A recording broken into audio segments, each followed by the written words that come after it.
Vadodara police હવે એક્શનમાં આવે છે। ધ્વનિ નિયંત્રણના અમલને લઈને એક્શનમાં આવી મોટેથી સાઉન્ડ વગાડતા સંચાલકો સામે કાર્યવાહી કરવામાં આવશે। રાવપુરા પોલીસે પણ કાર્યવાહી કરી છે। મોટેથી સાઉન્ડ સિસ્ટમ વગાડતા એક મકાનને નુકસાન થયું છે। તીવ્ર અવાજથી ડીજે વગાડતા 4 ઇસમો સામે કાર્યવાહીના પગલે ડીજે સંચાલકોમાં હવે ફફડાટ ફેલાયો છે। જોકે 4 ઇસમો સામે કાર્યવાહી કરવામાં આવી છે, ત્યારે હાલ રાવપુરા પોલીસે પણ કાર્યવાહી કરી છે। મોટેથી સાઉન્ડ સિસ્ટમ વગાડતા એક મકાનને નુકસાન થયું હતું। तीव्र अवाजથી ડીજે વગાડતા 4 ઇસમો સામે કાર્યવાહી કરતા ડીજે સંચાલકોમાં ફફડાટ ફેલાયો છે।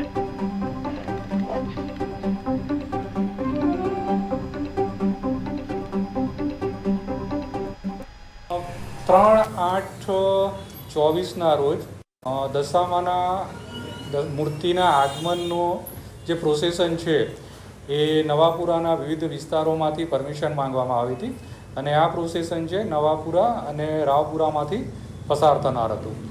એ દરમિયાન આ લોકો એક તો સમય પર આ જે દશામાનું આગમન છે એ સમયસર એ મૂર્તિ કાઢેલ ન હતી અને એ સિવાય કે જે ડીજે છે એ ડીજે જે એના જે મર્યાદા છે એનો જે સાઉન્ડ લિમિટ છે નક્કી કરેલ છે એ સાઉન્ડ લિમિટથી વધારે એના ડીજેના ડેસિબલ હતા અને એને કારણે એક પ્રસંગ એવો બન્યો કે ડાલ્સન જે માર્કેટ ચોકીથી માર્કેટ 4 રસ્તાથી દાંડિયા બજાર તરફ આવતા એક ડાલ્સન વોચનું એક બિલ્ડિંગ છે, જર્જરિત બિલ્ડિંગ છે અને આ સાઉન્ડના વાઇબ્રેશનને કારણે તેનો કેટલોક ભાગ જર્જરિત હતો અને એ નીચે